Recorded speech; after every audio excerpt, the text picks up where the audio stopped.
Wellness Force Radio, episode 29. We've seen that over 75% of the time that Spire produces that kind of notification, it results in a physiologically significant reduction in respiratory rate within 90 seconds. What that means is that, if you think about what's the smallest piece of feedback that could have the biggest impact on your day, it would very much be a deep breath at the right time. Wellness Force Radio, welcome back for another episode. I am your host and digital health coach, Josh Trent. Thanks for sharing a slice of your busy day here with me on the podcast. If you're here for the very first time, Wellness Force Radio is where I bring you the most inspiring and passionate experts in behavior change and wellness technology. These are the thought leaders. They dedicate their lives to empowering others with the knowledge and tools that drive real transformation in our physical and emotional wellness. Today's show is sponsored by wellnessforce.com, where at wellnessforce.com, you'll learn how to change old habits with new technology. Explore wellnessforce.com today and see if digital health coaching is right for you. Now, a fast question, are you using an iPhone? Go ahead and tap the screen where the show is playing on the show logo. What'll come up is all the links and everything from today's show with Dr. Neema. You can go ahead and hit the review link in purple and take just 60 seconds to leave an honest review to be published live on iTunes. Your support by leaving that amazing review allows me to keep the lights on for this show and to keep serving this community by bringing on world-class people who are making a difference and changing lives. Today's guest, Dr. Neema Moraveji. I met Dr. Neema earlier this year at the Quantified Self 15 conference. He blew my mind with his device Spire, a breathing technology that tracks more than just how you breathe, but it can show you how to actually be a better human being in every asset of your life. Dr. Neema is the director of Stanford University's Calming Technology Lab and is the founder of Spire, the device we're going to talk about today in the show, and also why it's so important to track our breath. So without waiting any further, let's jump into the interview with Dr. Neema Moraveji. Dr. Neema, welcome to the show. Thank you very much, Josh. Well, I'm excited to have you on today. We met, I think it was 4 or 5 months ago at the Quantified Self Conference in San Fran, and I was enamored with your project on Spire and what you're doing to really help people lead more breath control in their lives, how to transform their bodies, and what the power of breath really is. And today's show is all about breath control. I know this is your specialty, and I'm excited to share your mission and your message with the audience. And I think it's going to be very valuable and new information they haven't heard yet. So really excited to have you on. I am as well. I mean, our booth over there at the QS show there was a lot of people there, but I distinctly remember our conversation and how it just kept kind of growing and growing. So it seems like a good fit to do a longer one here. And I remember, just so the audience knows, we'll talk about Spire today as well as all the different aspects of behavior change and how that works with the body. But what was really cool is I got to use the device, and I'll share that later on today, my effect actually seeing my breath on the screen. So before we jump into what Spire is, Dr. Neema, I want to talk about your passion for breath. I mean, so that people know, I mean, obviously we know what breathing is because we all do it autonomically, but what is your passion for breath work, and how would you describe breath work? Well, my passion is really around using our breath as a fundamental tool to achieve whatever goals we have, not only in our lives, but in our days. So from, picking up the kids to focusing at work to lowering stress to kicking ass in a workout, breath can be used in all of these situations.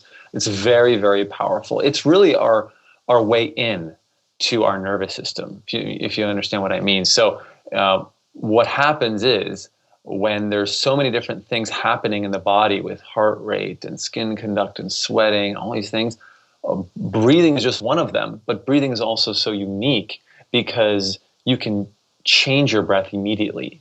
For some reason, for some very interesting reason, the human body has direct control over its breathing, over its respiration cycles and patterns, and that means it's a way in, and that just allows for so many interesting applications. So my passion really started from experiencing that firsthand from a lot of different perspectives: athletics, to meditation, yoga, to just kind of self-regulation in general, and then just kind of grew from there. And working the breath is an interesting term because breathing occurs whether we want it to or not, unless we're changing it, you said firsthand. But if you were to describe breath work for people that might not have studied it or people that might not have had that have knowledge that you might have, how would you simply describe doing breath work for the average person? Well, I would describe breath work as the skill of being aware and regulating our own breathing for our own reasons, for our own goals and purposes. So there's two parts to that. One is being aware, and then one is regulation or changing. And those are two separate and distinct skills that kind of combine this greater skill of using the breath to our own advantage. Aware and regulation, your work stems way back. You are the director of Stanford University's Calming Technology Lab. Maybe explain a little bit to the audience about what you're doing at Stanford at the Calming Lab and what that technology lab does. This lab started as a kind of movement on campus where, Stanford is a place where people are working on technology designs all the time for all types of things. So when I started bringing up this conversation on campus around technologies that help us bring balance to life, help us bring a sense of groundedness, a sense of peace or control, in this kind of very hectic lifestyle, it spoke to a lot of people on campus, from different professors to graduate students to undergraduates. People kind of said, yeah, I love technology. I got nothing against technology, but man, I would really love to have more balance in my life. I want to use the technology for what I want it to be good for, but I don't want to have those kind of negative side effects of feeling, anxious when checking my phone, or feeling like I can never get through all my email, or like I have to read all these tweets, or and the list goes on and on. Sure. Technology creates that stress for us. So it became this kind of little movement on campus that cultivated enough of a critical mass to form into a research group. What a great place too, as far as test subjects at Stanford, where I'm sure everyone's on their devices all day long. So you probably have some good case studies.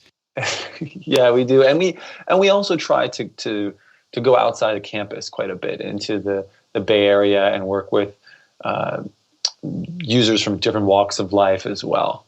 I love the way that you talked about being aware and then having the regulation. And you teach respiratory psychophysiology at Stanford. There's a course that you're known for teaching called Designing Calm. Can you touch on what that course is for your students? And I think it'll really push us into the next phase of the interview where we dive into the physiology and the biology behind that. Yeah, well, the course is about designing new kinds of technologies and designing calm into existing technologies. And so what that means is, if you think about all the new apps and products and wearables and all the stuff that's out there, there's a premium on products and experiences that create a qualitatively different experience. They create more balance or more calm. And when I say calm, I don't mean necessarily relaxation. I just mean calm, an absence of anxiety. You can be like a quarterback in the pocket. In order to do throw the right pass, they have got to be calm. If they're anxious and worried, then they may make the wrong play. So it's not about always being relaxed. It's just about being focused, being present, not feeling anxious.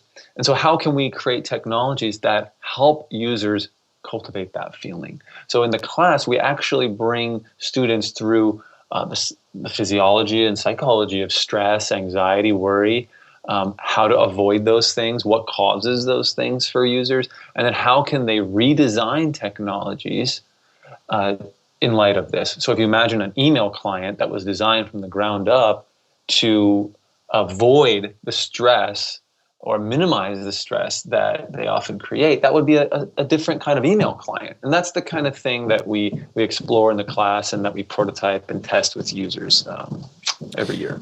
And the physiology of stress and how that relates to breathing, is that something that you guys touch on during the class? I'd love to learn about the direct relationship between the sympathetic and the parasympathetic nervous system as it relates to breathing. There is very much this physiological component to stress, but in the class, we don't always focus on that. However, at some point in the class, we begin to discuss the the physiology of stress, the physiology of calm, is what we call the psychophysiology, which is kind of the combination of psychology and physiology. And breath is really the fundamental tool for that science, just because it sits at this border of conscious and unconscious control. So in the nervous system, there's these two major branches, the sympathetic and parasympathetic. And the easiest way to understand and remember these things is that sympathetic aligns with this fight or flight response. When you have to do something, you have to run,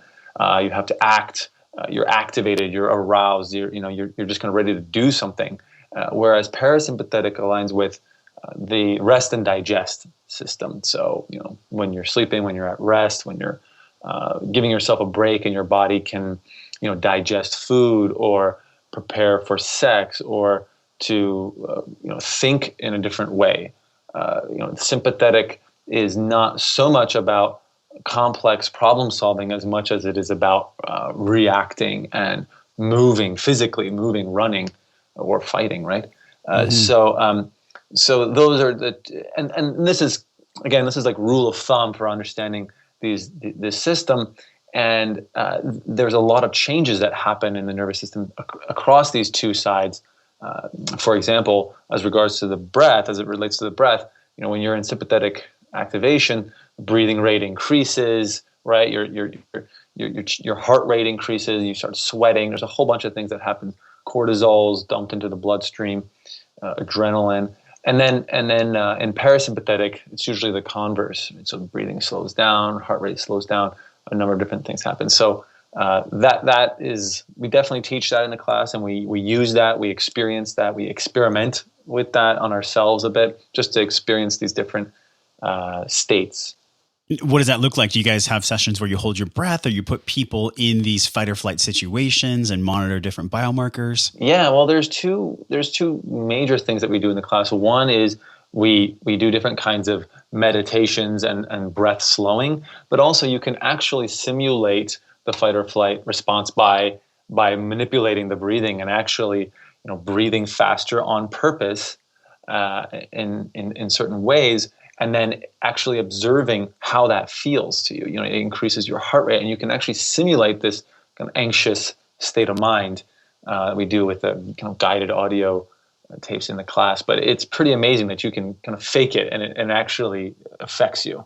What have been your findings when you've done studies or different time period measurements of people that have irregular breathing patterns? Maybe they have kyphosis and they have some kind of upper cross syndrome going on, which leads to too much carbon dioxide, not enough processing. What are some of your findings there for people that maybe have this feeling like they need breathing work and they need more awareness of their breath? What are the negative aspects that you've seen from improper breathing? It's super, super common that people come to us and say, I feel like I'm a real shallow breather. I feel like I'm a real chest breather.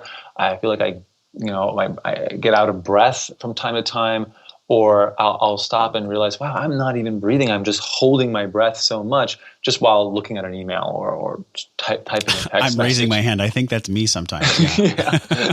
Yeah. And, we all do that. And it's not useful to punish ourselves for that. But just as these experiences train us and train our muscle memory and our cognitive memory around, responding with tension, we can retrain that muscle memory to respond with calm, with a deep breath, with an opening up of the abdominal muscles, allowing the breath to go lower in the abdominal cavity, and keeping it from unnecessary stress. We say at Spire and in the lab, stress it's not about eliminating stress. It's really about harnessing stress and understanding and experiencing a calm state of mind. Just as we do stress, we have to understand calm and use stress to our advantage, because it certainly does have its advantages. It's just when it's chronic, when it's so frequent, and when it's unconscious, repeatedly unconscious, that's when you become a victim of it, as opposed to being able to harness it. And was Spire, the device that we'll touch on, was that developed at the lab, or was that outside of the lab at Stanford? Well, it started off as a research project where we started to ask the question, what happens if you use technology, use sensors, use whatever means necessary to give people feedback about what's happening, give people feedback in a way that they can use. And, it's one thing, the field of biofeedback had been around for a long time, but what's so different about what we're doing is that, I think that what the problem with biofeedback is that traditionally it's required you to stop what you're doing, put on some sensors, go do this very attention-demanding exercise of looking at the screen and trying to change something to result in some other effect on screen. It takes all your attention. It makes you stop what you're doing, and so you'd only do it in extreme circumstances. But if we can change the feedback so it's so easy to act upon that you don't have to stop what you're doing, then that could be a real game changer. And so that was the hypothesis. And in fact, we found that giving people feedback around their breathing does not distract them from what they're doing, and they can use it to, in fact, regulate their breathing, again, without distraction. We actually did cognitive testing on people at computers with giving them this peripheral feedback, and we found, oh my God, it actually doesn't distract you, and you're able to regulate your breathing better without stopping what you're doing. And that just became so exciting that we decided to start working on it outside of Stanford, and one thing led to another, and we started working on different sensors, and I'm happy to tell that story as well. I almost feel like it's this little magic stone that I had attached to my waistline. And I literally, in real time, for the audience, you can see your breath on the screen. But what's exciting, and we're no strangers to Quantified Self on the show, we always bring on guests for behavior change or wellness technology.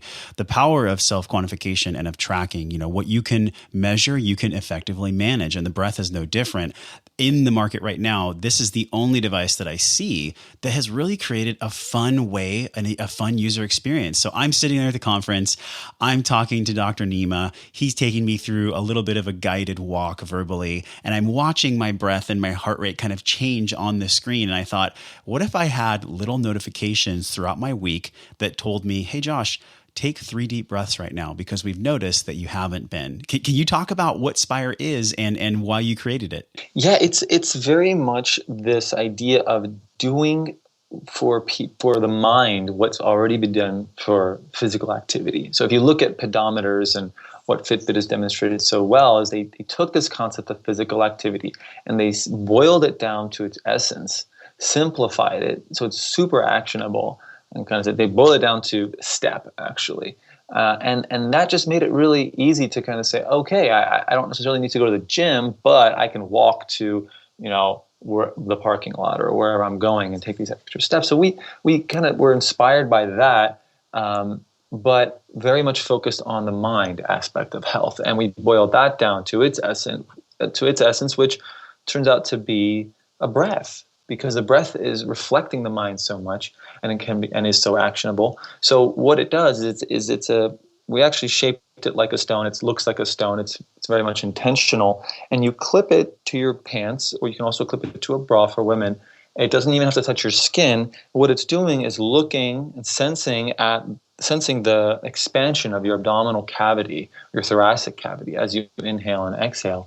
And it's looking at that wave and sending it to the phone and doing really interesting things. Like you can set up your Spire to say, hey, if I haven't had a deep breath for 30 minutes, I want you to buzz slightly, and it'll just kind of vibrate slightly, and show you on your phone and say, hey, you haven't had a deep breath, or you seem tense for the past 25 minutes, right? It can also give positive feedback, like, hey, that was a really long session of calm that you just had, like real calm. Great job. Like that was a calm lunch. That wasn't just a lunch. It was actually a relaxing lunch. And we can also sense what's called focus in the app, or concentration, which is a distinctive breathing signature. But we sense that deep sense of deep focus that you get when you really get in the zone in something at work. Your breathing changes, and we can measure that, and we show you on the app as well. So you get that kind of positive feedback. Do you feel like that can direct people towards being in more of a flow state? I mean, have you done any studies, or what's the correlation between being in that brainwave, that flow state, and using breath as a quantifying measure?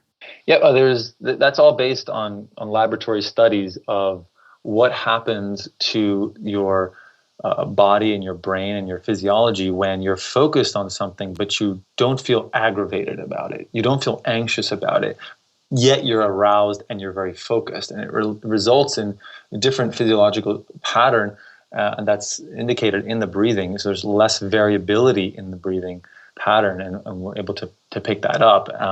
So it is very exciting, but the real kind of bread and butter of the experience so far has been around giving people feedback during the day, during their week, during when life is actually happening. That's very subtle feedback, like, hey, you haven't had a deep breath in a while. And having what we've analyzed our own data, we've seen that over 75% of the time that Spire produces that kind of notification, it results in a physiologically significant reduction in respiratory rate within 90 seconds. What that means is that, if you think about what's the smallest piece of feedback that could have the biggest impact on your day, it would very much be a deep breath at the right time. I mean, that really can change how you respond to an email, how you go into a meeting, how you talk to your spouse, whether you snap at your child, like all this stuff.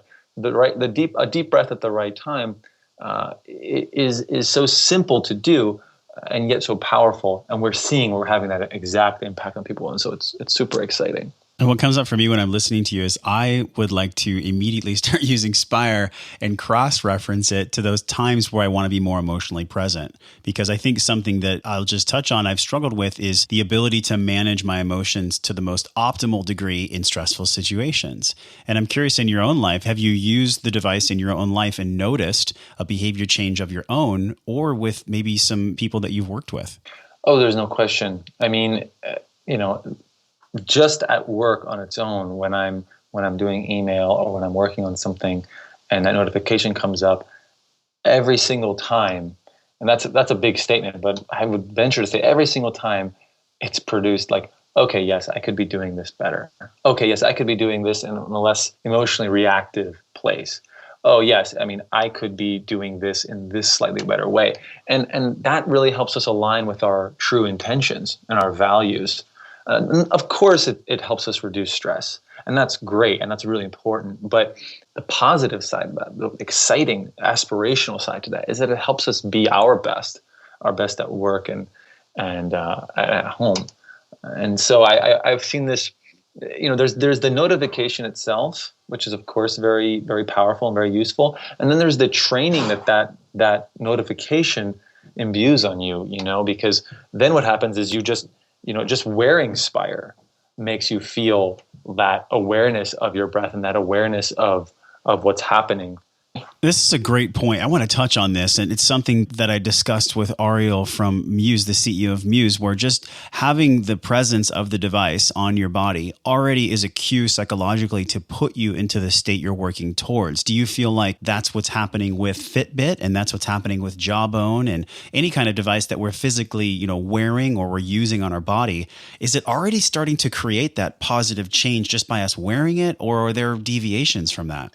Well, it's certainly helping us to motivate ourselves. If you look at why people buy these devices, a big reason is that they recognize and acknowledge that motivation is what weans. And so if the device can help provide that motivation or remind them of their resolve to walk more or to stress less or to be more focused, then it's providing value just in that way.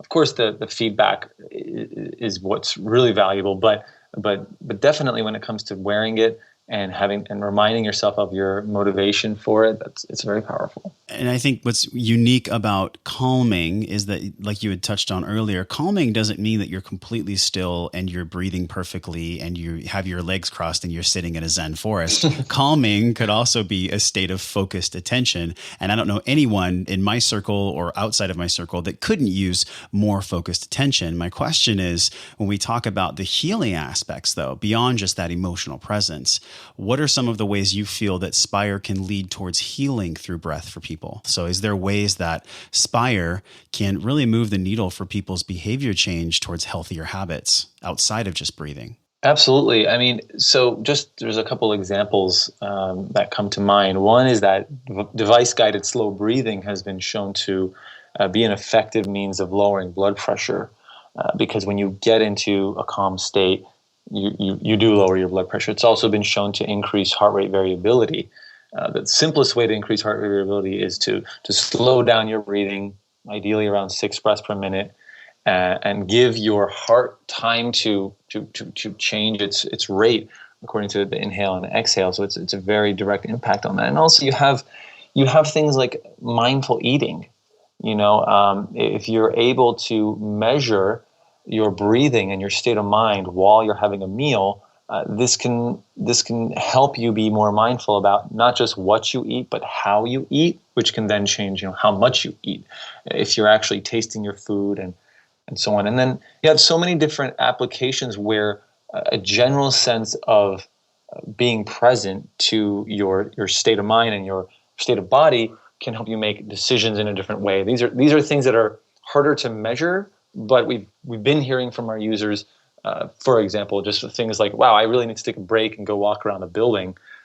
The app itself does let you know that, but just being more present about your own breathing is the actual tool, the fundamental tool for mindfulness. This is why so many yogis and spiritual teachers and so on teach breath awareness, is because it's the ideal tool to bring the mind from mind wandering, anxiety or regret about what I should have done or what I should do, into, hey, I'm in the present moment, I'm here, ignore all that stuff. What do I need to do now? What do I want to do now? What's going to serve me right now? And that, day after day, building that muscle is just a very impactful thing for so many different behaviors in health and productivity. Such a powerful statement. We just had yesterday, I recorded an episode with Juliana Reyes. She's a mindfulness coach and trainer. She touched on exactly what you just mentioned around it being an exercise or the mind being a muscle. We've talked on the show before about the myelin sheaths and new synapses being created through new processes in the brain. Do you feel like that Spire has this potential to actually help rewire the brain towards being in a more cultivated state of breath? Absolutely. I know that we're not yet at a place to be measuring that in order to do a study on it. However, we've already been doing studies. I can't actually report on results yet because they're not published yet. It must be exciting. It's very exciting. A month of using Spire has shown, now we see quantitative data showing that changes not just in stress, but in work performance, in subjective work performance and mindfulness. It's super exciting. But, if you think about it this way, okay? So, we're all people that are trying to improve our lives. We are open to whatever tools are available to us. And you know what? There's not going to be one magic bullet. Life changes, our tastes change, our needs change. And so that's what's so great about all the different tools that are available to us. But at the end of the day, what we're really after in terms of a tool that's so powerful that it can help us change our fundamental rhythm of how we go about these behaviors and are taking on different behaviors, the way we feel, the way we think. That rhythm is what we're really, if we change that, if we tip the needle on that just a little bit, you have a domino effect of different behaviors that it can change. And that's why in our research at Stanford, we ended up calling the breath the root behavior. And actually, I went so far as to call it the root behavior because it is, if you think about it, if you take a behavior as something that you can consciously change, not just something that you're just doing unconsciously, like your sweat level or something, but the fact that you can consciously change it, and yet it has such a core impact on our physiology and our state of mind. It really is the one behavior that if we change that, and we're working on all the other changes like eating better and exercising and so on, which are all very important. But if we change that just a little bit, we get a little bit of help on that, we can see that the impact is really boundless, for the different areas of application in our lives. So that's what's so exciting about what we're doing, and we're seeing those now in our users that use the product and are reporting to us, things like, not just, I have less migraines now, which is super exciting. But I'm able to do things now that I wasn't able to do at work, like speak confidently in front of my teammates, because I calm down, and I know, and I have that confidence that's built from, oh, I'm tense. Okay, I know how to reduce that. Boom, I reduce that in a couple minutes, or even with a breath. That builds an inner sense of confidence that then can spill out into our life in general. So there's just a lot of potential. We're just at the beginning. The product's been out now since the beginning of the year, and we're just getting started. It's really exciting what we have up our sleeves. And I feel like really what Spire is pointing towards is the ways we can have sustainable behavior change. Because a lot of behaviors can be changed, and then there's the default where someone can go right back. I'm curious, when we look at the customer or even just the user, like a busy mom, what really works for busy moms when we look at behavior change? Can Spire be implemented in that? And what are some of the ways that you've seen behavior change? I know it's a huge topic, so it's kind of a loaded question. Hey, Neema, how do we change all of our behaviors? I'm just curious about behavior change in the beginning for a busy mom with 3 kids. She has just a little bit of gaps during the day for cultivating these healthy habits. What has been your experience when reaching out to these and making an impact for these type of people, these busy moms? I find that the first stage is just to take a deep breath. No matter what's going on, that little gap, or even if there isn't any gap, but you're at the wheel, kids are in the back, you can say, okay, I'm going to take a deep breath, and not just randomly and vaguely, I'm going to take a deep breath, but rather I'm going to take a deep breath because I know I'm going to get feedback on that. I know that I might be able to get into a calm streak during this traffic. So taking that deep breath is really like the first line of defense.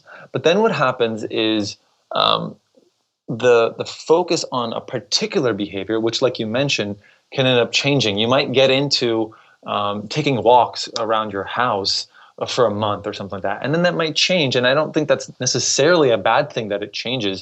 Of course, you want to have a sense of consistency, but things change. And that deep breath can go with you to whatever is changing. Your context changes, especially with 3 kids. I mean, you got to go here, you got to go there.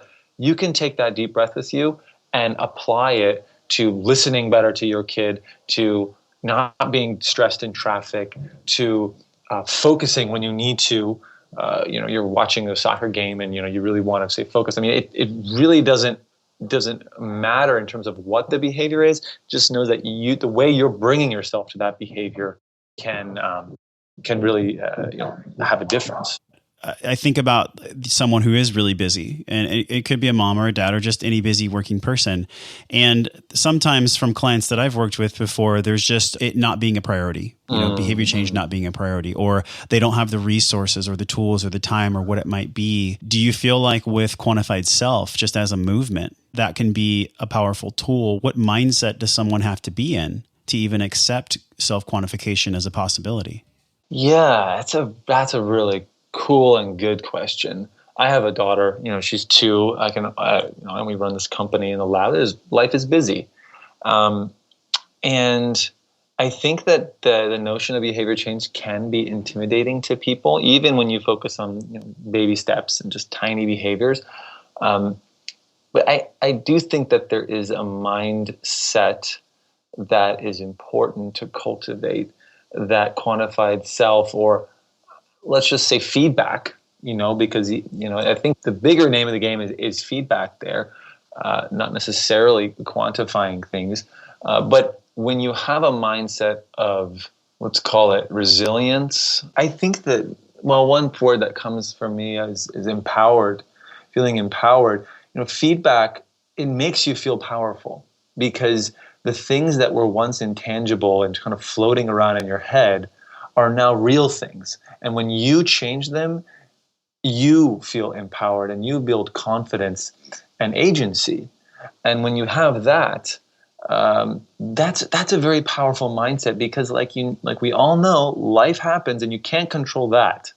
But when you have resiliency, when you have confidence and that kind of inner strength, you can enjoy the change rather than resist it or feel like you need to be rigid and live a certain way in the light of what's happening around you. So I think feedback in a way that's easily changeable is a very, very powerful thing. That's why pedometers and trackers and Fitbits have taken off, and that's why that's why we focused on breath the way we have, and our users have been so excited about what we're doing, is because it's so easy to take a deep breath. It's so easy to know what that means and to change it. And some of the things that I work on is being sedentary versus active and how much time correlates to that, and tracking calories and steps and workouts. But then when I look at the breath aspect of it, I really haven't had a way as a coach to quantify that and to give my clients some real-time feedback. And I think what's really exciting about Spire is the ability to give, as you had said, that feedback. And if we can be, as human beings, open to feedback in every aspect of our lives, I don't see how we could get anything but better. What does the future look like for Spire in 2016 and 2017? One of the biggest feature requests that we got from our users was to add this feature of the deep breath notification. Like, I haven't had a deep breath in so long. So we added that. And then this other feature that they requested was, I want to track what I was doing when I got that stress notification or when I got that focus notification. I want to be able to mark it down, which, like, it is really powerful. When you mark that down, when it happens that, hey, you just had 30 minutes of focus. What were you doing? And you can write that down, and then you can reflect on it later. The mind will skew things. When you track it and you look back, that's objective data. It's a whole different ballgame. It's exciting. I mean, we were just looking at some of the data ourselves and in aggregate, and it was just like, wow, like, people are really using this in a way that we didn't expect. We originally created that feature to help us improve our feedback, but now we realize it's really a feature for people to be able to track it for themselves, and so we're working on exposing that better. As far as studies, I mean, that's a big area for us. We've had labs, so many labs around the country using Spire for different kinds of studies, or results are starting now to come out. These things obviously take time. It spans different areas, right? So from stress and mindfulness to asthma and blood pressure and ADHD, COPD, like different things, respiratory related disorders. Spire is not a medical device and it shouldn't be used as that, but people want to start looking at that data to see what's there. And of course, these more clinical applications, anxiety, depression, Spires are being used there, and for self-regulation at work, in the workplace. We're just now completing a large deployment of Spires in a local high-tech company with Stanford that we think is the largest study that's ever been done like this, where you're deploying Spires into a corporate setting, deploying wearables into a corporate setting for stress reduction and kind of seeing what happens. So it's very exciting, and we'll be starting to see the results of that in the coming months. Well, I'll make sure to link all your information in the show notes. Where can people go to learn more about Spire and your work? Well, our website is spire.io. That's IO for breathe in, breathe out, IO. So spire.io. And you're able to go there. The blog is a great place to learn about the science behind it, to learn about what's happening, to learn about how you can apply it into, running. Of course, Spire tracks running and all that, but just exercise and workouts as well as the workplace. So the blog is a great resource. And also there is a discount code for the Wellness Force audience that you guys are able to use. It's spire.io/r, lowercase r/wellness force. There you'll be able to get a good discount on the device. Awesome. Well, thank you so much for your generosity there. I will definitely link that for everyone to go and get some savings, learn how to breathe better, impact your health in a really unique way that I think is fundamentally one of the building blocks of life, right? Our breath. And there's so many people that are in the yoga community and in the mindfulness community that listen to the show. So thank you so much for that offering. And I just want to take 1 second again to honor the work you're doing and just thank you for the impact you're creating outside of the Quantified Self community, but in the health and wellness community as well. So thank you, Dr. Neema. Thank you for saying that and acknowledging what we're doing. And I wanted to say the same to you, and not just you, but everyone that's part of this community that is touching the lives of other people in their worlds. I mean, we're really all in this together just by how we speak about things, how we connect the left and right brain, our hearts and minds, and make health a big story that touches each of us. I think it's really our duty. So thank you so much, Josh, for what you're doing. My pleasure. And my last question before we let you go is, and I ask this to every guest, and I'm really, really excited to hear your answer. I'll take a deep breath before I ask you. What is wellness to you? Oh man, it's funny that you asked that, because I ask myself often the question, what is health and what is wellness is similar. I would say that wellness is a mindset of living in alignment and in balance with listening to the cues in our own bodies and in our environments that direct us towards living in harmony with our own bodies, our own minds, and our environments. You can be very well and still have, for example, a physical disease because of how you're living. And I want to acknowledge that because some of us, we have things that we can't change about our physiologies. And everybody has different kinds of deficiencies, you could call them. Well, let's just call them characteristics. But it's how we live with them, how we respond to them, and how we use them that really make the difference. But great question. Dr. Neema Moraveji, thank you for coming on. Thank you, Josh. Feeling inspired and motivated from today's show with Dr. Neema? Remember to go check out the show notes and links today for your Wellness Force Radio discount at wellnessforce.com/spire. It's a huge discount, you guys. I'll wait till you get to the checkout to actually get surprised, but it is a good one. wellnessforce.com/spire for a discount on your device to track breathing. One of my favorite quotes today was, the inhale doesn't have to be the beginning of the breath. It's the exhale that gets us in touch with our calmness. And I invite everybody that heard the show today here with me on Wellness Force Radio, spend more time exhaling. There's a technique called box breathing that I'm going to link in the show notes as well. I actually learned it from Mark Devine when I volunteered for the Seal Fit event last year. I'll link that in our show notes, as well as that huge discount for your Spire from Wellness Force Radio. What a great gift from Dr. Neema to the audience. Just a tremendous, generous man with a lot of heart and definitely doing great things for the wellness industry. Now, you get to go have an amazing day with inspiration and tools from Dr. Neema, as well as all the other guests we've had on the show. And until I see you again real soon, I'm wishing you love and wellness.